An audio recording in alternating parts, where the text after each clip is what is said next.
The news has failed. It is a screwdriver when we need a hammer. This is not the news. Welcome to the knowledge revolution. Welcome to the underground newspaper. The smoking gun. In case you didn't already know, the Bureau of Labor Statistics is full of crap. When you hear somebody say that the unemployment rate is 4.9%, know that they have allowed information to supplant knowledge. For some strange reason, we have replaced our own experience of wealth or poverty with a statistic, the unemployment rate. We equate the unemployment rate to our collective wealth, but wealth is something entirely different. The unemployment rate is supposed to measure how capable your nation is at creating an environment for human beings to find work to make your own lives sustainable and abundant, to care for ourselves and our families, and, perhaps, occasionally, to shed enough fear of destitution to act courageously and beautifully. In February, the BLS said that we added 242,000 jobs. Now 225,000 people die per month, and the U.S. population is growing at 330,000 per month. This jobs report was widely circulated in mainstream media as a reason to relax our fears of recession and is largely behind the current dead cat bounce stock market recovery. Is job growth that is well below the rate of population growth a reason to celebrate? Yet compared to the previous months, this was solid growth. The average job growth in 2015 was 227,000 per month. So how can we have an unemployment rate that went from near 10% in 2009 drop to 4.9% with monthly job growth that is less than population growth? There are three contributing factors. Retiring baby boomers, people no longer looking for work because they have given up or become a full-time parent. And there is the total crap the Bureau of Labor Statistics invents. Do your own research to find out more about the employment participation rate compared to the unemployment rate. We are going to focus now on BLS BS. According to Jeffrey P. Snyder, writing for David Stockman's Contra Corner, the BLS reported that more than 28.5 thousand citizens were hired per month in the retail industry for the last 6 months. Here's the rub. For the last 30 years or so, whenever retail growth rates slowed to 3% or less, the retail industry shed jobs. During the height of the dot-com boom, when retail growth rates stood at 7 to 9%, monthly retail job growth was around 25,000. Yet during the past 6 months, while the retail growth rate has been closer to 2%, the retail industry supposedly hired more people per month than during the best days of the 90s.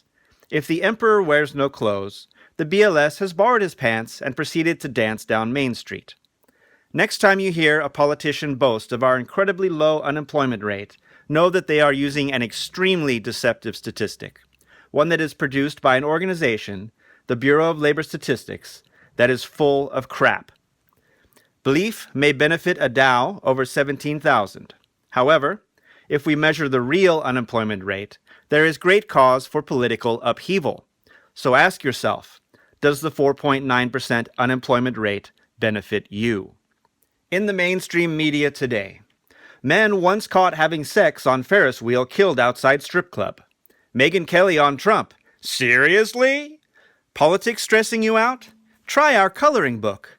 Madonna exposes underage fans mango. Obama in Cuba does the tango. Terrorist attacks. Why you care and why you don't. Everyday heroes, selfless acts. How can airport security prevent attacks? GOP's slow-motion implosion. The long-term effects of ethical erosion. Cruz slams Trump over tweet. Trump's got small hands, but how big are his feet? Not in the mainstream media. Scientists at Virginia Tech have developed a system for modifying the brain cells of mice and fish such that the application of a magnetic field would induce the experience of pleasure. The scientists claim they are magnetically evoking behavioral responses in animals, and that this could pave the way toward eventually treating neurological diseases through magnetism. If you would volunteer to allow your pleasure response to be controlled in order to treat a neurological disease, then perhaps you deserve to be the subhuman magnet slave addict you'd quickly become. What version of hell would the world become if this technology was weaponized? I wonder who is funding the research. Ontario, Canada is moving forward with the idea of providing citizens with a basic income.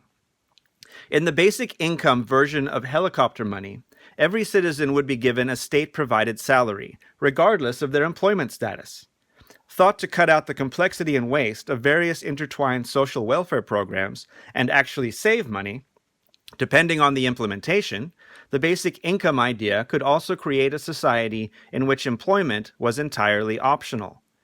Proponents point out that in many countries, full employment is not a realistic goal.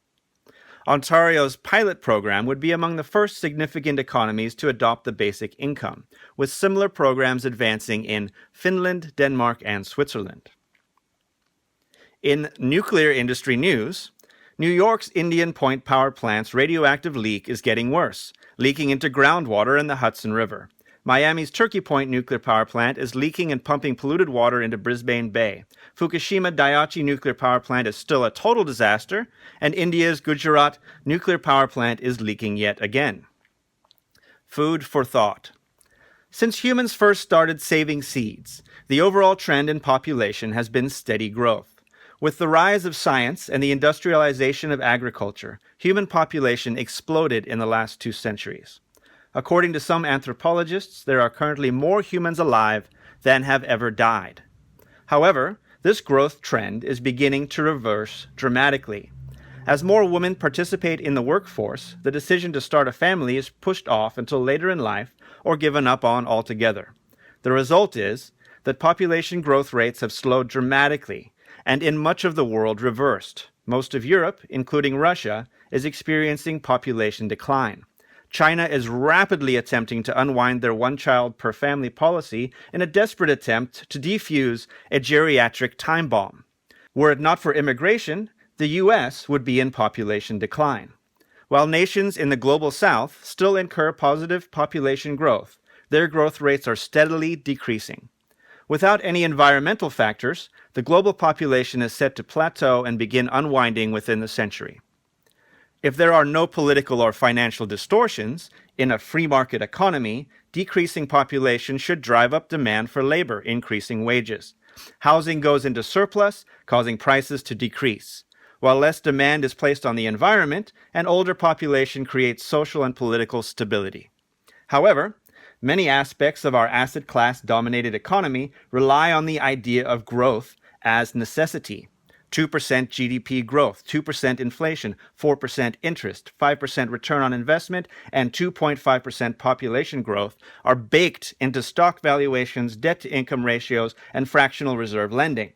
Can we maintain the illusion of increasingly valuable assets when the source of real economic demand, humans, is in steady decline? Perhaps we continue to pull demand forward through a transformation to a debt-based currency system until we hit a terminal point at which increased lending no longer creates the illusion of demand. Or perhaps we leverage automation and efficiency in concert with decreasing demand to provide ourselves in increasing abundance the greatest form of wealth, time. Thank you for listening to the Underground Newspaper. Break the chains of mental slavery, walk the path of selfhood, become a knowledge engineer. Sign up for the newsletter and review our information sources at undergroundnewspaper.org.